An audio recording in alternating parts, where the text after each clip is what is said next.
नमस्कार. काल धाराशिव जिल्ह्यातील वाशी तालुक्यातील दसमेगाव येथे अफूची लागवड झालेली आहे अशी आम्हाला एक माहिती प्राप्त झाली होती.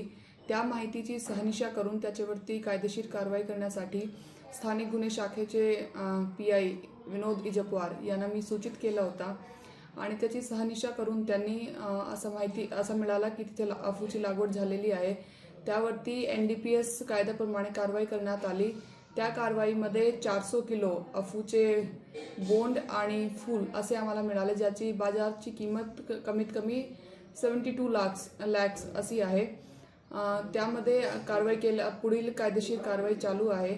याद्वारे मी धाराशिव जिल्ह्यातील नागरिक यांना असं आवाहन करते की आपल्याकडे आसपास कुणीही लपून छपून जर गांजेची अफूची लागवड करत असतील तर त्याची सूचना पोलीस प्रशासन यांना द्यावे. आम्ही त्यावरती नक्कीच कारवाई करू आणि आपली जी माहिती आहे ते आपली ओळख आहे ते गोपनीय ठेवण्यात येणार.